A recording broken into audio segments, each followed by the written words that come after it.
अस्सलाम वालेकुम।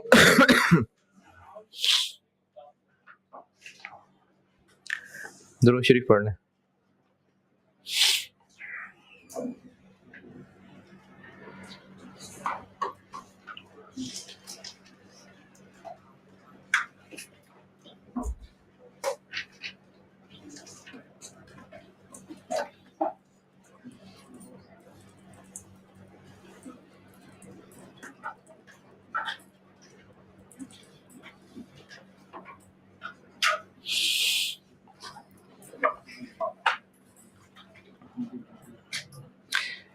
सवाल एक दिया था मैंने और आपने किया भी होगा।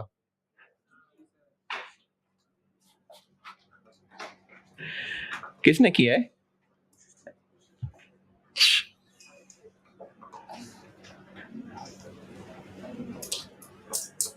बाकियों के दिल में ख्याल तो आया होगा करने का, नहीं?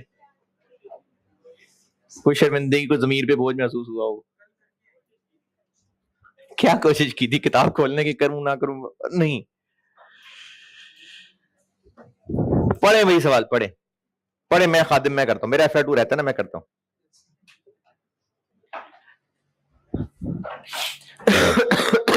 पैक की बुक में क्वेश्चन नंबर 28 रूट लिमिटेड के नाम से।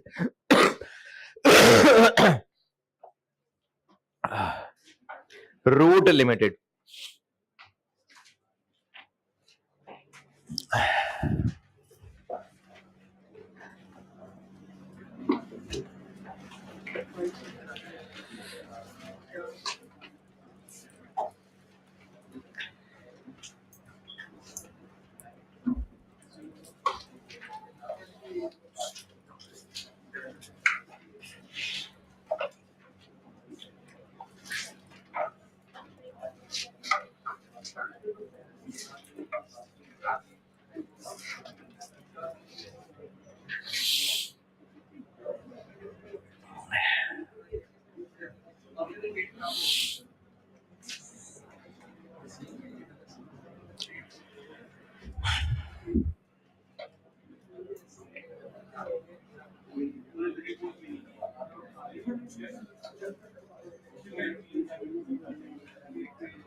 पढ़ तो नहीं भाई, सवाल सवाल कहाँ है पढ़ने को?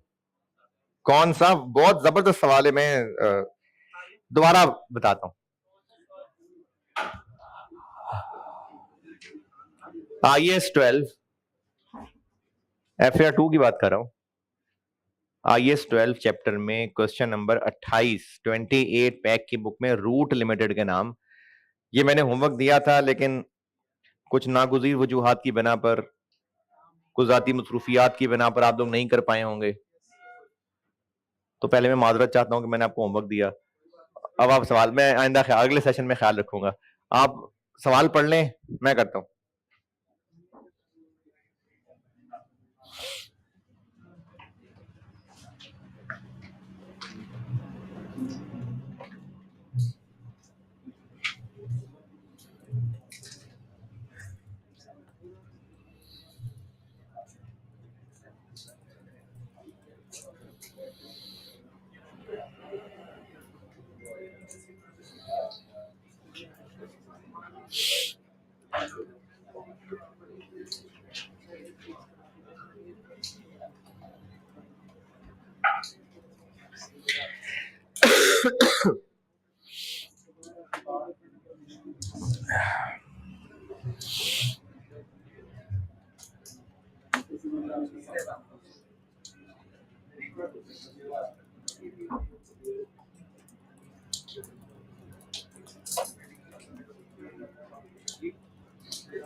चले पढ़ लिया होगा।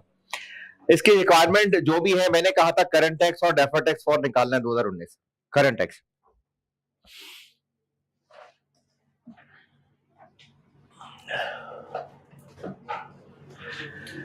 अकाउंटिंग प्रॉफिट, अकाउंटिंग प्रॉफिट है 3,44,000। Point number 2, included in PBT, यानी हमारी बुक्स में रिकॉर्डेड है। एक डिविडेंड इनकम है, अच्छा देखते हैं आगे कुछ करना होगा इसका।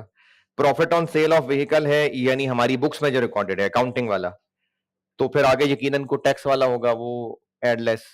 और डेप्रिसिएशन ये फिर अकाउंटिंग वाली है। तो ये जो अकाउंटिंग वाली डेप्रिसिएशन, अकाउंटिंग वाला प्रॉफिट है, ये रिवर्स करके टैक्स वाला डाल लेंगे। तो अकाउंटिंग डेप्रिसिएशन कितनी है? 150। और अब लिखा ही है डेप्रिसिएशन, तो आगे झांक लेते हैं, डेप्रिसिएशन ही पहले लाइन पूरी कर लेते हैं। पॉइंट नंबर 4, टैक्स डेप्शन, ये लेस कर देते हैं।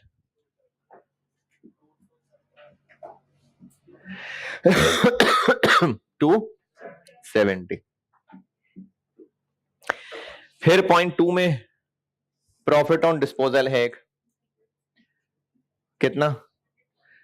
तो जो अकाउंटिंग के मुताबिक है वो निकाल देते हैं, और जो टैक्स के मुताबिक बनता है वो डाल लेते हैं। अच्छा, ऐसा भी कर सकते हैं कि पॉइंट 2 में डेप्रिसिएशन और प्रॉफिट की फिगर बता दी जो हमारी बुक्स में है, अभी इनको रिवर्स कर देते बस, और आगे चल के जब बारी आती टैक्स वाली तो शामिल कर लेते। ये भी ठीक है, या फिर ऐसे भी ठीक है कि पहले डेप्रिसिएशन को क्लोज कर लें, इसी तरह पहले इसको क्लोज कर लें। तो इसका दूसरा रेलिवेंट पोर्शन किधर है? पॉइंट नंबर 5, एक गाड़ी बेची, उस वक्त उसकी कैरिंग अमाउंट यानी बुक वैल्यू 7 लाख थी, जबकि टैक्स WDV 6.5 लाख थी। टैक्स WDV क्या? देखें, अगर टैक्स डेप्शन रिड्यूसिंग बैलेंस पे है तो वो किस अमाउंट पे रेट लग रहा होगा, टैक्स पर्पसेस के लिए जो कैलकुलेशन हो रही होगी। इसी तरह प्रॉफिट या लॉस ऑन डिस्पोजल निकालना है तो टैक्स पर्पसेस के लिए कैसे निकलेगा प्रॉफिट या लॉस? कौन सी बुक वैल्यू कंसिडर करेंगे? जो टैक्स पर्पसेस के लिए, उसको टैक्स WDV कहते हैं। तो जो व्हीकल बेची उसकी कैरिंग अमाउंट 7 लाख थी, जबकि टैक्स पर्पसेस के लिए उसकी कैरिंग अमाउंट बुक वैल्यू 650 थी। तो क्या लगे फिर, क्या क्यों बताया ये? ताकि हम tax profit on disposal calculate कर सकें। डायरेक्ट कंपैरिजन से भी हो सकता है, और एक थोड़ा लंबा तरीका भी बता देता हूं। पहले लंबा तरीका बताता हूं। अकाउंटिंग के मुताबिक इस व्हीकल की नेट बुक वैल्यू क्या थी? अकाउंटिंग के मुताबिक कितने प्रॉफिट पे बेचा? यहां से उल्टा चलते हैं, कितने का बेचा होगा? 8 लाख का। यहां से इधर आ जाते हैं, 8 लाख का बेचा होगा, टैक्स पर्पसेस के लिए उसकी बुक वैल्यू क्या थी? यहां से इधर आ जाते हैं, ये लंबा तरीका है। तो accounting profit on disposal less कर दिया, और tax profit on disposal add कर दिया, 150। और एक डायरेक्ट जबानी तरीका भी है कि अकाउंटिंग और टैक्स पर्पसेस गेन में फर्क किस वजह से आया? बुक वैल्यूज के फर्क की वजह से। तो आपको ये 7 लाख और 6.5 लाख को देख के पता चल रहा है कि टैक्स पर्पसेस की बुक वैल्यू अगर 50,000 कम है तो प्रॉफिट 50,000 ज्यादा होगा, तो वो इस 1 लाख से ज्यादा करके 1.5 लाख लिख रहे हैं। और पॉइंट नंबर 2 में डिविडेंड इनकम का क्या करना है, वो आगे बताया हुआ था कि उसका रेट डिफरेंट है, तो वो जब करंट टैक्स कैलकुलेट करने लगेंगे तब ले लेंगे। ये मैंने आपको पॉइंट नंबर 2 और पॉइंट नंबर 5 बता दिया। जो लोग जाग रहे हैं, पॉइंट 2, पॉइंट 5। पॉइंट नंबर 3, ये जब मैं आपको करंट टैक्स के लिए नोट्स लिखवा रहा था तो उसमें एक बात ये बताई थी कि वो एक्सपेंसेस और इनकम्स जो टैक्स वाले कहेंगे कि वो कैश बेसिस पे करना चाहते हैं, सवाल वाला बताएगा, तो उनके लिए हम वो टी अकाउंट की वर्किंग बना रहे थे। तो इस पॉइंट नंबर 3 के अंदर दो चीजें आ गई वो वाली, एक रेंट इनकम आ गई और एक आ गया इंश्योरेंस एक्सपेंस, और इन दोनों को क्लियरली बताया हुआ सवाल में कि टैक्स वाले कैश बेसिस पे मानेंगे। Point number 3, advance rent income, prepaid insurance, इनका बीडीसीडी बताया हुआ है, और पॉइंट नंबर 4 में लिखा हुआ है कि रेंट इनकम को भी और इंश्योरेंस एक्सपेंस को भी टैक्स वाले कैश बेसिस पे चलाएंगे। तो ये है income. Opening receivable, opening advance क्या है?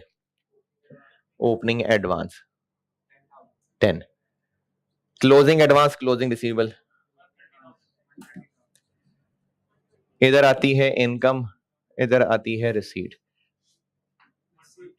एक पता हो तो दूसरा फाइंड हो जाएगा, दोनों ही नहीं पता तो बैलेंस करके देख लें, इधर आ जाएगा 120, तो बस फिर ये रिसीट है, इनकम 0 है। इसी तरह इंश्योरेंस ओपनिंग प्रीपेड इस साइड पे 15, क्लोजिंग प्रीपेड इस साइड पे, पेमेंट इस साइड पे, और एक्सपेंस यहां। एक पता हो दूसरा फाइंड हो जाएगा, दोनों ही नहीं पता, इधर आ गया 8, तो बस फिर एक्सपेंस 8 है, पेमेंट कोई नहीं है।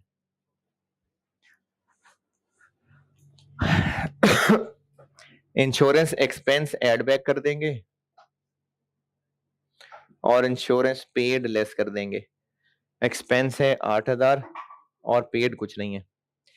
रेंट इनकम लेस कर देंगे, रेंट रिसीव्ड ऐड कर देंगे। रेंट इनकम कोई नहीं है, रेंट रिसीव्ड है 120। ये हो गया पॉइंट नंबर 3 और 4।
पॉइंट 4 तक डन, पॉइंट 5 कर लिया। पॉइंट नंबर 6, इसका current tax for current year की कैलकुलेशन से तो ताल्लुक नहीं है, लेकिन रास्ते में अंग्रेजी आई गई है तो बता देता हूं वैसे ही है क्या। 2018 की रिटर्न असेस हुई और टैक्स वालों ने कहा कि आपका टैक्स बनता है 48,000, जबकि हमने जो तब टैक्स कैलकुलेट किया था वो 52,000 कैलकुलेट किया था। तो टैक्स वाले हमें वापस करना चाह रहे हैं कितना? 4,000। ये है current tax for prior year, ये है इस अंग्रेजी का मतलब। समझ नहीं आया? 2018 की जब हमने कैलकुलेशन की होगी, इनकम स्टेटमेंट में करंट टैक्स डेफर्ड टैक्स लिखा होगा, तो तब वो करंट टैक्स 52,000 हमने कैलकुलेट किया था। जब उसकी असेसमेंट हुई और 2019 में हमें गवर्नमेंट की तरफ से जवाब आया, तो गवर्नमेंट ने कहा जी हमारे हिसाब से तो बनता है 48,000, तो असेस्ड टैक्स 48 है, जबकि जो हमने कैलकुलेट करके रिटर्न में भरा था वो 52 था। तो ये 4,000 current tax for prior year है। रिक्वायर्ड मैंने ये नहीं किया था, लेकिन वैसे पॉइंट अंग्रेजी बताइए।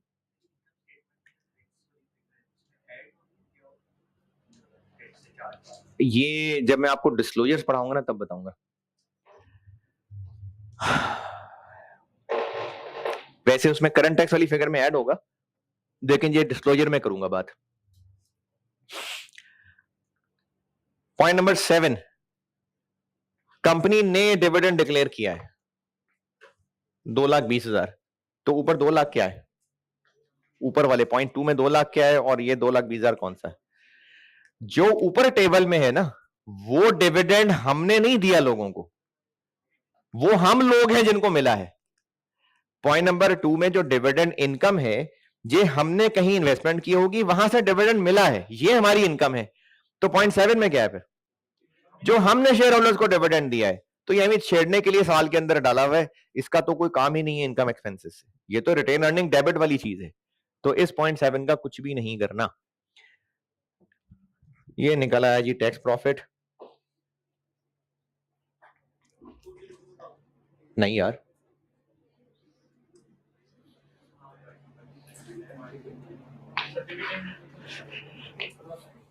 402 बनता है। टैक्स प्रॉफिट आ गया 402, इसी में आगे चल रहा हूं।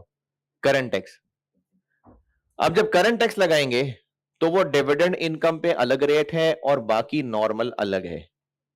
डिविडेंड इनकम कितनी? 2 लाख, तो उस 2 लाख पे लग जाएगा 10%, और 4,02,000 में से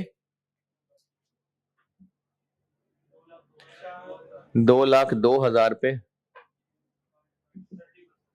30%, तो डिविडेंड वाला बन गया 20,000 और ये बन गया 60,600। तो current tax for current year हो गया 80,600। ये है भी करंट टैक्स।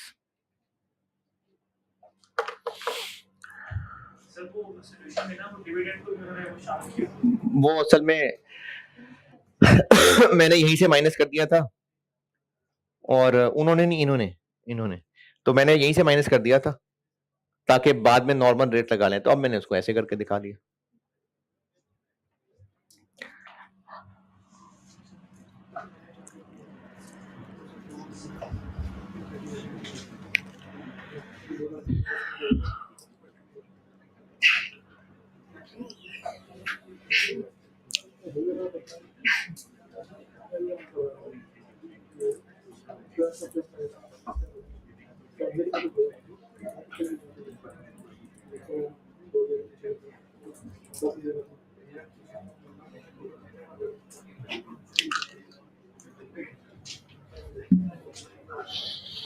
करंट टैक्स है एडजस्टमेंट 6, एडजस्टमेंट 6 का यहां तो काम नहीं है, क्योंकि हम तो करंट टैक्स और करंट ईयर कैलकुलेट कर रहे हैं। वैसे एडजस्टमेंट 6 है, पुराने किसी साल की असेसमेंट हुई है, और उस पे टैक्स वालों ने हमारी पुरानी फिगर पे एतराज करके उसको असेस करके 48 किया है। तो ये पुराने साल की एडजस्टमेंट है, current tax for prior year. तो ये वो है। अंग्रेजी नहीं समझ आई, या ये कह रहे हो कि यहां क्यों नहीं आया? क्या यस सर? 2 सवाल थे, यस किसके लिए? यहां क्यों नहीं आया? क्यों आए? क्योंकि सवाल में एक पॉइंट है इसलिए। हाँ, ये हम फॉर द ईयर प्रॉफिट के ऊपर एडजस्टमेंट्स करके टैक्स प्रॉफिट निकाल के current tax for current year निकाल रहे हैं। क्या क्या? इस ईयर से रिलेटेड कैसे होता? अभी करंट टैक्स निकाल रहे हैं, फिर 6 महीने बाद रिटर्न भरेंगे, फिर गवर्नमेंट वाले उसकी असेसमेंट करेंगे, फिर इस ईयर से कैसे हो सकता था? Current tax done. चलो जी, डेफर्ड टैक्स। अब इसका डेफर्ड टैक्स निकालते हैं।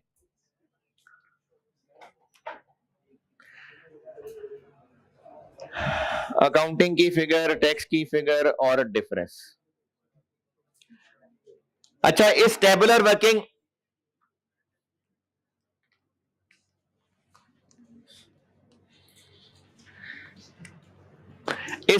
वर्किंग का पर्पस क्या है? क्या कर रहे हैं हम? हैं डेफर्ड टैक्स कैलकुलेट कर रहे हैं, और डेफर्ड टैक्स कैलकुलेट हो रहा है उन एक्सपेंसेस इनकम्स पे जिन पे अकाउंटिंग और tax treatment for the year में फर्क है। तो सवाल में कौन कौन से हैं ऐसे? यहीं से हो जाएगा। करंट टैक्स की वर्किंग में सारा कुछ तो लिखा ही हुआ है। Depreciation for the year accounting में कितनी? 150। टैक्स में कितनी? 270। और insurance for the year, insurance expense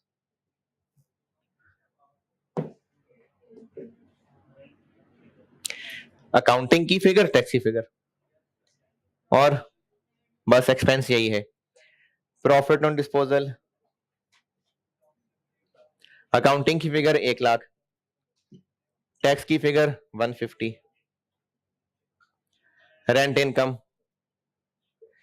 income यानी अकाउंटिंग की फिगर ये, टैक्स की फिगर ये। वो फिगर जिसको हम एक्सपेंस इनकम मान रहे हैं वो ये है, और जो फॉर टैक्स पर्पसेस अलाउड या टैक्सेबल है वो ये है। एक्सपेंसेस के लिए इसमें से ये माइनस करना है।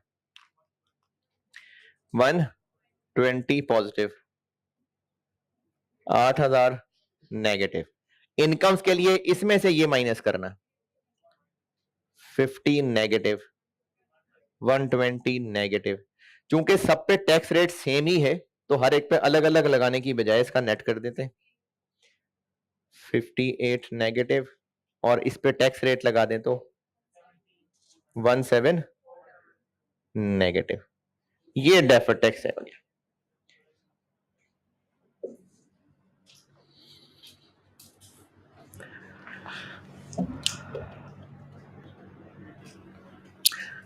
हाँ जी, डेफर्ड टैक्स। अच्छा, डेफर्ड टैक्स की कॉन्सेप्चुअल डिस्कशन का एक रिकैप देके फिर इसको पैक करके रख देंगे, और कंपनी अकाउंट के सवालों में ये दोबारा जिंदा कराऊंगा। फिर हम लोग चलेंगे ऑफिशियली IAS 12। अब IAS 12 शुरू करने लगा। ये सारी कॉन्सेप्चुअल डिस्कशन है, इसका मैं आपको एक रिकैप दे रहा हूं, फिर इसको लपेट के रख देते हैं। वो इनकम्स और एक्सपेंसेस जिनकी टैक्स ट्रीटमेंट है, यानी वो इनकम्स जिन पे टैक्स वाले टैक्स लगाएंगे, एक्सपेंसेस की टैक्स ट्रीटमेंट है यानी टैक्स वाले अलाउ करेंगे, लेकिन अकाउंटिंग और टैक्स ट्रीटमेंट्स में उनमें टाइमिंग में आ गया फर्क। हमने उसको एक्सपेंस इनकम किसी एक ईयर में लाए, और टैक्स वालों ने उस पर जो टैक्स ट्रीट करना है वो किसी और ईयर में किस नाम से आ रहा है? करंट टैक्स के नाम से। हमने एक्सपेंस इनकम ये क्या कैलकुलेट कर रहे हैं? ये करंट टैक्स कैलकुलेट कर रहे हैं ना। हुआ क्या कि हमने इस 8000 को एक्सपेंस बनाया है, लेकिन पैसे चूंकि नहीं दिए तो टैक्स वालों ने इसको इस साल में डिडक्शन अलाउ नहीं किया। ये हमने अभी इनकम नहीं बनाई, लेकिन टैक्स वालों ने टैक्स लगा दिया। तो वो इनकम और एक्सपेंसेस जिनकी टैक्स इफेक्ट है, क्या मतलब टैक्स इफेक्ट है? इनकम है तो टैक्स पड़ता है, एक्सपेंस है तो टैक्स बचता है, लेकिन वो किसी और ईयर के करंट टैक्स में आ गए तो मैचिंग खराब हो गई। जिस साल की इनकम एक्सपेंस उसका टैक्स इफेक्ट उसी साल में आना चाहिए, लेकिन इधर उधर बिखर गए, तो उन बिखरे हुए को चुन चुन के डेफर्ड टैक्स के शापर में डाल के यहां ला रहे हैं। ये डेफर्ड टैक्स है। और वो इनकम एक्सपेंसेस जिनका टैक्स इफेक्ट ही नहीं है, क्या मतलब टैक्स इफेक्ट नहीं है? इनकम है तो टैक्स एग्जेम्प्ट है, एक्सपेंस है तो अलाउड ही नहीं है, तो फिर उन पे ये वाली टेंशन भी नहीं है। और कॉन्सेप्चुअली कैलकुलेट कैसे करना है? फॉर द ईयर जो एक्सपेंसेस इनकम्स हैं उनका फॉर दैट ईयर अकाउंटिंग के मुताबिक क्या फिगर बनता है, और फॉर दैट ईयर टैक्स का फिगर क्या बनता है। इनका डिफरेंस लिया। डिफरेंस लेते हुए ख्याल यह रखना है कि जब एक्सपेंसेस पे डिफरेंस ले रहे हो तो टैक्स फिगर में से अकाउंटिंग माइनस करना। और उसकी रीजन, ये जो भी कॉन्सेप्चुअल रिजल्ट डेफर्ड टैक्स का बताया था उसी को रिजल्ट लाने के लिए फार्मूला बनाया। और जब इनकम्स पे डिफरेंस ले रहे हो तो अकाउंटिंग में से माइनस। इन डिफरेंसेस पे अगर अलग अलग रेट्स हैं जो अगली कुछ क्लासेस में डिस्कस करेंगे तो अलग अलग रेट, अगर एक ही रेट था तो सबका नेट करके एक ही बार रेट लगा लिया। अब या तो ये पॉजिटिव आएगा या नेगेटिव आएगा, और ये टैक्स वाले डब्बे के अंदर डेफर्ड के नाम से लिखा जाएगा। तो डेफर्ड टैक्स की फॉर द ईयर कैलकुलेशन का कॉन्सेप्चुअल तरीका ये है कि for that year, what year, that year कौन सा है जिस साल की हम लोग कैलकुलेशन कर रहे हैं। जैसे अगर 2000 इस सवाल में 19 कर रहे थे तो इन आइटम्स की फॉर द ईयर 19 हमने एक एक्सपेंस इनकम की फिगर ली है, और for the year 19 tax purposes के लिए इनकी क्या फिगर बनती है, उनका डिफरेंस लेना है और उस डिफरेंस पे रेट लगाना है। ये एक्सपेंसेस इनकम्स की फिगर है फॉर द ईयर या 3-4 साल की इकट्ठी, तो डिफरेंस फॉर द ईयर और उस पर रेट लग के जो आंसर आया deferred tax for the year. ये डेफर्ड टैक्स का कॉन्सेप्ट और उसकी कॉन्सेप्चुअली कैलकुलेशन करने का तरीका। ओके, अब जो हम करने लगे हैं ना वो फिलहाल इस डिस्कशन को पैक करके रखते हैं। जहां जहां जरूरत पड़ेगी मैं रेफरेंस दूंगा इसका, बिल्कुल ही ना पुरानी बक्सों में ना रख देने, अम्मी यहां रख देती हैं, लेकिन मैं जब जब जितना जितना जिक्र करूंगा उतना करूंगा। अदरवाइज IAS 12 का तरीका एक बहुत डिफरेंट सा तरीका। इसकी मिसाल समझे, ये तो शायद अजीब सी मिसाल लेकिन शायद पॉइंट कन्वे हो जाए। अगर कभी दूसरे शहर का सफर किया हो आपने, अक्सर लोग दूसरे शहर के होते हैं, GT रोड या मुल्तान रोड, तो गुजरते हुए पता चल रहा है कहां कहां से गुजर रहे हैं, सब पता है कौन से शहरों से गुजर रहे हैं। मोटरवे से गुजरे तो कुछ नहीं पता कहां है, लेकिन एंड वहीं पहुंचेंगे जहां जाना था। तो ये जो कॉन्सेप्चुअली डिस्कशन थी, ये कॉन्सेप्चुअल डिस्कशन ऐसी थी कि वहां से फलाना शहर आएगा, फिर वहां से वहां चले जाना, फिर उस शहर के बाद ये आता है, फिर वहां से बाजार होगा, फिर ये होगा, ये सब कॉन्सेप्चुअल डिस्कशन थी, लॉजिकल। लेकिन IAS 12 ने एक मोटरवे बनाई है, उस पे चल के हमने गिरना वही है जो 17,400 का आंसर है। IAS 12 अगर 2019 वाला, यही जो सामने सवाल लिखा हुआ, IAS 12 ने एक बहुत डिफरेंट सा रूट बताया है। उस रूट से जो पूरा रूट गुजारने के बाद, सारा प्लस माइनस प्रोसीजर फॉलो करने के बाद, हो सकता है वो प्रोसीजर फॉलो करते हुए ना तुक समझ आ रही हो कि क्या कर रहे हैं, लेकिन वो सब ऐसे डिजाइन है कि एंड आंसर क्या बनेगा, 17,400 नेगेटिव। ओके, अब करते हैं IAS 12 शुरू। अब हो रहा है IAS 12।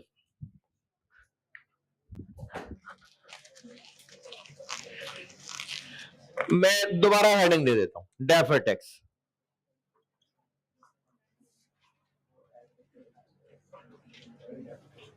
अब डेफर्ड टैक्स हम ऑफिशियल IAS 12 वे पढ़ने लगे, यानी IAS 12 डेफर्ड टैक्स के बारे में क्या कह रहा है, अब वो बात होने लगी। पहले डेफर्ड टैक्स का मैंने सिर्फ कॉन्सेप्ट समझाया था, कॉन्सेप्ट समझ आ गया है?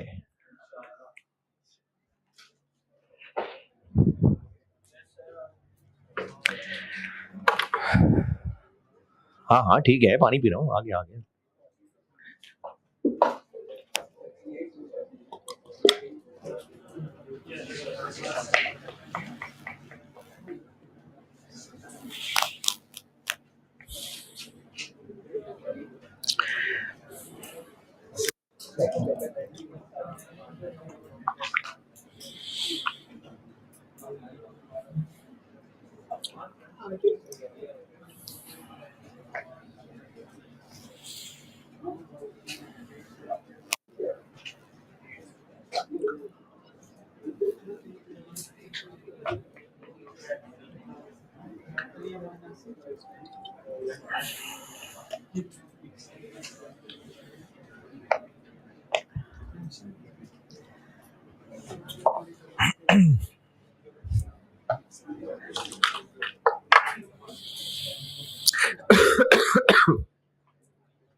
तीन टर्म्स बता रहा हूं, और इनमें से एक तो आपको पहले ही आती है, दूसरी समझाऊंगा जिसको समझाने में कम से कम 1-1.5 क्लास लगेगी कम से कम, और तीसरी फिर उसके बाद समझाऊंगा। एक चीज है कैरिंग अमाउंट।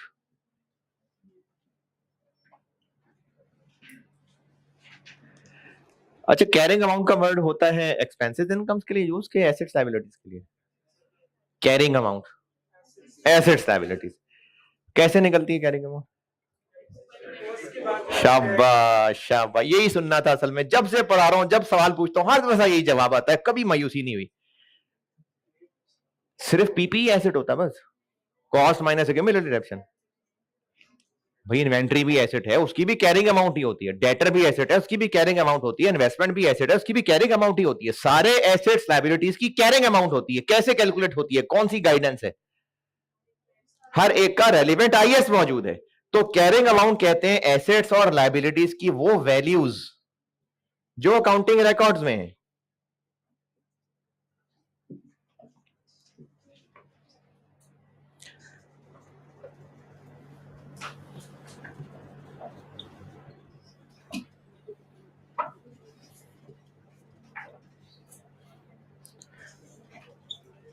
और ये सब कैसे कैलकुलेट करनी है, इसके लिए हर एक का कोई ना कोई आईएस मौजूद है।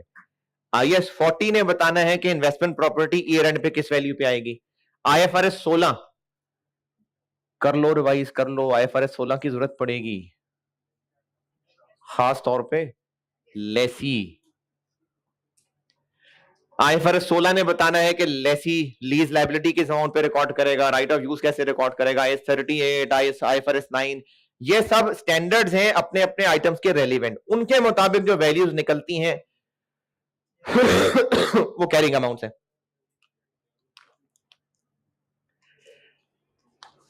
ये आता है आपको टैक्स बेस। ये सिखाने में आपको कम से कम कल की क्लास तक लग जानी है। कोशिश करूंगा आज और कल मिला के हो जाए। टैक्स बेस अच्छा, इसको प्यार से कह दिया करूंगा सीए और इसको कह दिया करूंगा टीबी। अभी जो पिछला सवाल किया इसमें बल्कि लिखा भी हुआ है, ये 650,000 टैक्स WDV थी। क्यों कैलकुलेट कर रखी है हमने? मतलब टैक्स पर्पसेस की कैलकुलेशंस क्यों चला रहे हैं साथ? ताकि प्रॉफिट लॉस ऑन डिस्पोजल पता चले। फिर इसी तरह से अगर रिड्यूसिंग बैलेंस मेथड है तो हर साल की डेप्शन भी पता चले। तो एसेट्स और लायबिलिटीज की वो वैल्यूज जो टैक्स पर्पसेस के लिए कैलकुलेट की जाती हैं उनको टैक्स बेस कहते हैं।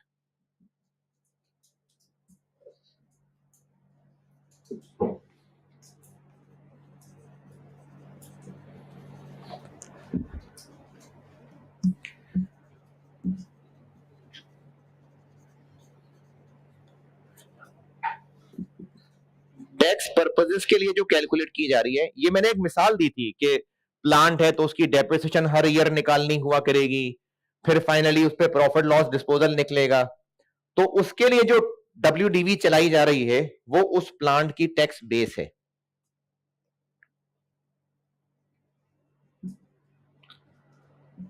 और ये वैल्यूज कैलकुलेट हो रही हैं जाहिर है एज पर टैक्स रूल्स ना, ये as per tax rules calculate हो रही हैं। तो टैक्स बेस एसेट्स और लायबिलिटीज की वो वैल्यूज हैं जो टैक्स पर्पसेस के लिए निकाली जाती हैं, और कैरिंग अमाउंट वो वैल्यूज हैं जो फाइनेंशियल स्टेटमेंट्स के लिए निकाली जाती हैं।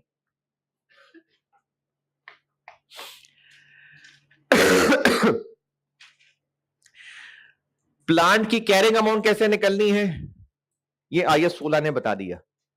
टैक्स बेस कैसे निकलनी है ये आईएस 12 बताएगा।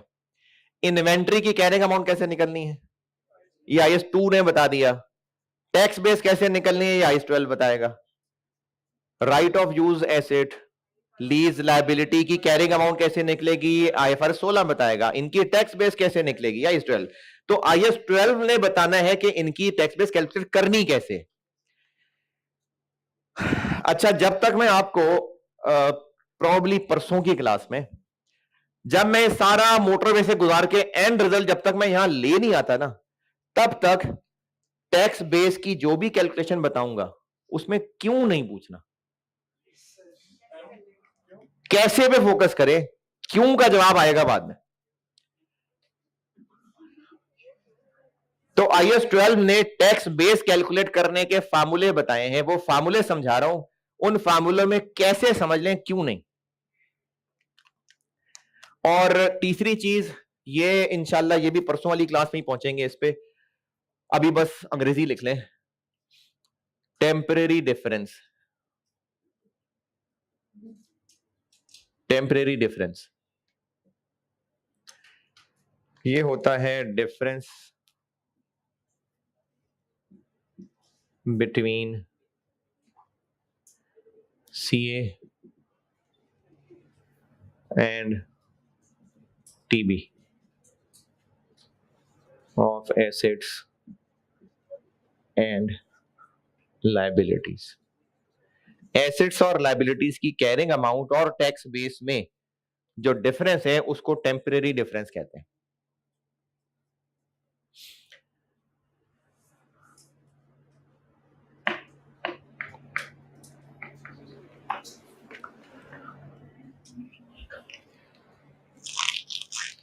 ये TB मिटा दो।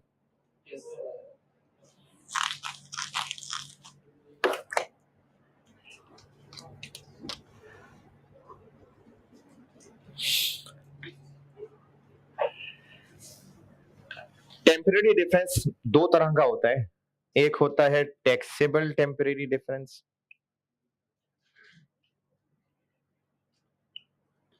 और एक होता है डिडक्टेबल टेम्परेरी डिफरेंस।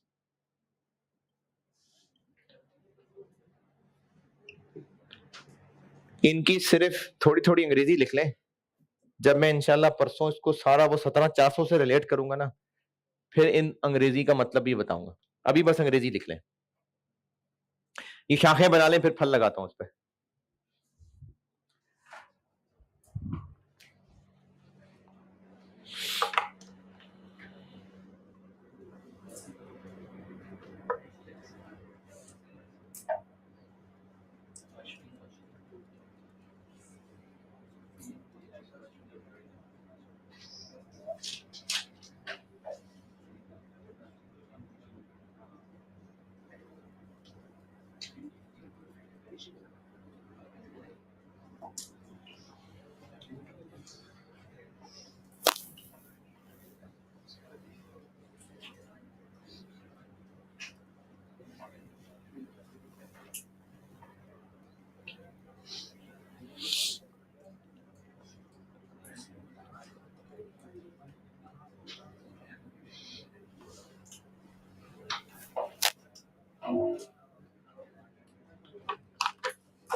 वो शाखें बना ली, चले फल लगाएं। वो लेफ्ट वाली शाख पे, टैक्सेबल पे, वो टैक्सेबल वाले की अंग्रेजी बता रहा हूं। The difference, the difference that will result, the difference that will result in future, the difference that will result in future taxable amount,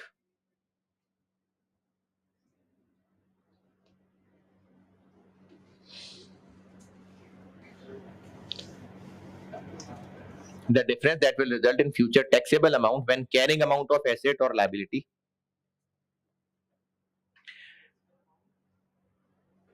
the difference that will result in future taxable amounts when carrying amount of asset or liability, when carrying amount of asset or liability is realized or settled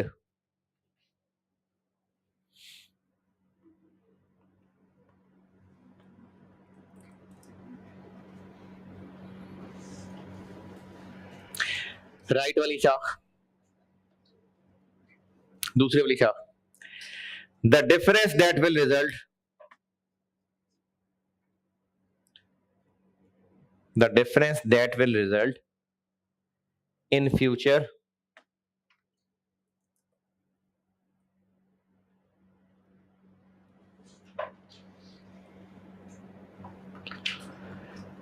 deductible amounts, tax deductible amounts. आगे वही है, when carrying amount of asset और liability. सामा pause कर लेंगे जी। हाँ जी, ये right वाली शक पे लिखना था, शाख पे द डिफरेंस, क्या the difference that will result in future tax deductible amounts, और आगे वही था when carrying amount of asset और लायबिलिटी इज रियलाइज्ड और सेटल्ड। इस डिफरेंस, टेम्पररी डिफरेंस को टेम्पररी डिफरेंस क्यों कहते हैं ये बाद में परसों बात होगी। अब मैं आपको ना टैक्स बेस के फार्मूले बताने लगा हूं। टैक्स बेस और कैरिंग अमाउंट किसकी कैलकुलेट होनी है, एसेट्स और लायबिलिटीज की।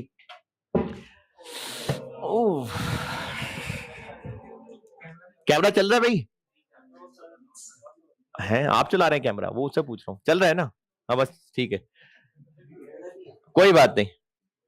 Tax base, tax base, tax base जो है ना ये क्यों कैलकुलेट की जा रही है? हाँ अभी नहीं पूछना क्यों, फार्मूला इसका क्यों बना है ये करूंगा बात, जब मैं इसको 17,400 से रिलेट करूंगा। अच्छा ये नहीं कि मैं 17,400 ही आंसर निकाल के दूंगा, अभी चूंकि 17,400 आया था इसलिए 17,400 बोल रहा हूं। तो टैक्स बेस का फार्मूले हैं 4 जो IS 12 ने बताए हैं। किस बात के लिए है? एसेट्स और लायबिलिटीज की टैक्स पर्पसेस के लिए वैल्यू निकलनी है, और चूंकि अंग्रेजी बता चुका इसलिए कह रहा हूं, फिर उसका कैरिंग अमाउंट से कंपैरिजन होना है, डिफरेंस आना है, फिर इस डिफरेंस का कुछ करना है बाद में, एक प्रोसीजर है। अभी फिलहाल सिर्फ इतना जान लीजिए कि टैक्स बेस कैलकुलेट करनी कैसे। 2 फार्मूले हैं एसेट्स के लिए, 2 फार्मूले हैं लायबिलिटीज के लिए। पहले बताता हूं एसेट्स की बात। अच्छा एसेट क्या होते हैं भाई? असासा। अच्छा असासा क्या होता है? एसेट। लाजवाब कर दिया मुझे।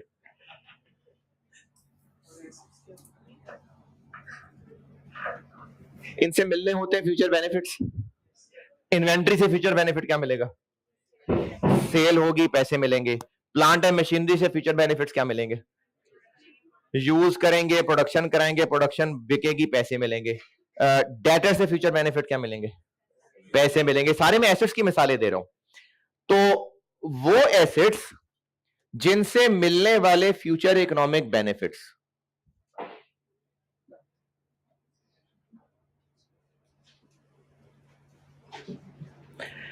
Are taxable.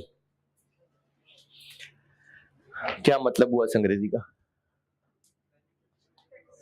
एसेट्स जिनसे फ्यूचर बेनिफिट्स मिलते हैं और वो बिजनेस की टैक्सेबल इनकम होगी। बिजनेस के मोस्टली एसेट्स बिजनेस क्यों यूज कर रहा होता है? प्रॉफिट जनरेट करने के लिए ना, तो मोस्टली एसेट्स यही होते हैं। लेकिन अगर किसी ऐसे इलाके में फैक्ट्री लगाई हुई है जो गवर्नमेंट ने कहा था यहां फैक्ट्री लगाएं, जो कमाएंगे सब टैक्स माफ है, टैक्स फ्री जोन का नाम सुने, तो वहां पर जो प्लांट है मशीनरी लगी हुई है उससे मिलने वाले इकोनॉमिक बेनिफिट्स इस शाख में होंगे नहीं। तो दूसरी शाख ये है for assets whose future economic benefits are not taxable.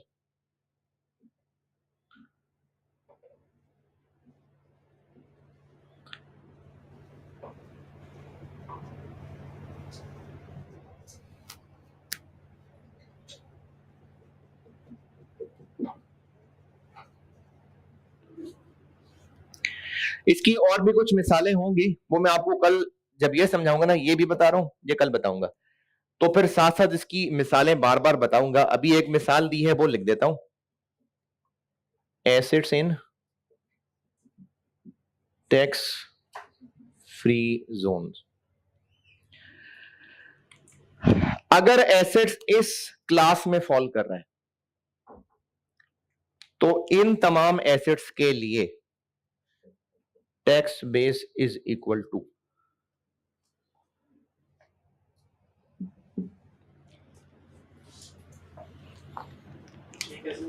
ये क्या हुआ?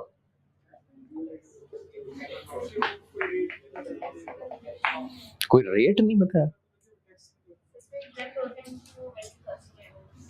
क्या क्या क्या क्या? क्या एग्जाम्प्ट होते हैं? नहीं, मुझे समझ नहीं आई।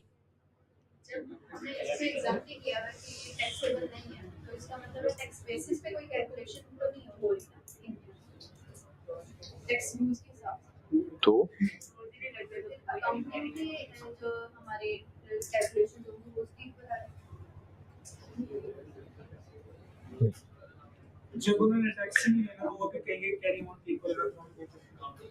अच्छा, इन पे ना इतनी सारी कहानी लिखने के बाद कुछ बच्चे इन ये याद रख लेते हैं कि वो एसिड्स जिन पे टैक्स नहीं लगता वो ये हैं और जिन पे टैक्स लगता है वो ये हैं।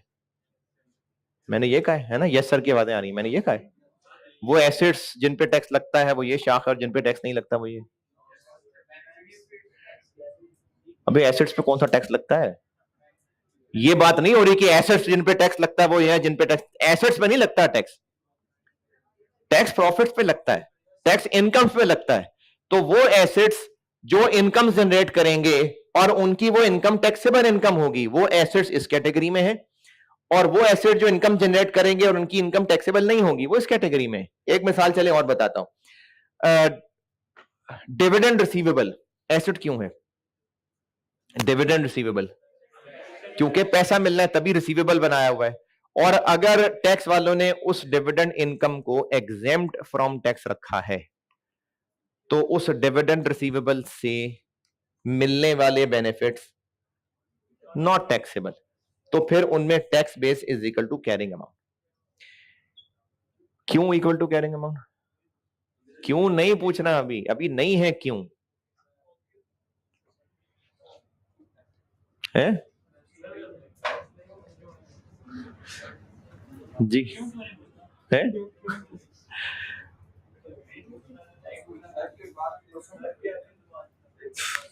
क्या कर दूं? एक लिखा है टैक्स बेस, एक लिखा है कैरिंग अमाउंट, और उन दोनों के दरमियान बराबर का साइन है। इसमें समझ क्या नहीं आया है? क्यों? वेरी गुड क्वेश्चन, क्यों? तो भी नहीं बताया ना क्यों? अभी अभी बट नहीं, मूड नहीं है अभी।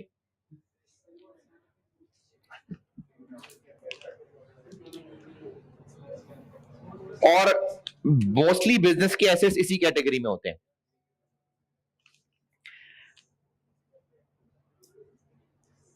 बाकी सारे एसेट्स तकरीबन इधर हैं, और इन एसेट्स के लिए tax base is equal to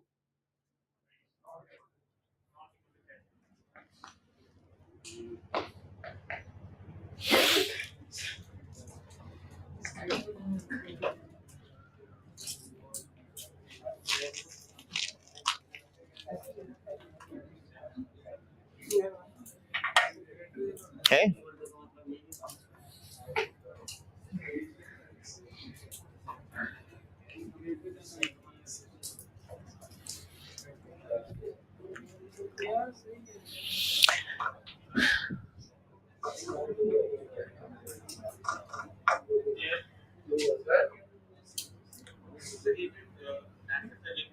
ये सर की आवाज आपकी तो नहीं आई थी? सर किसने बोला था? अच्छा हाँ जी।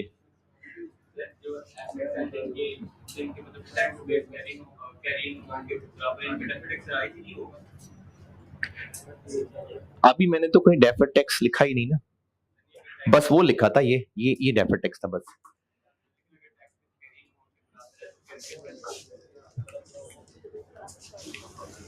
अभी नहीं आ रहे? अच्छा, नहीं फीडबैक हो रहा है कि नहीं?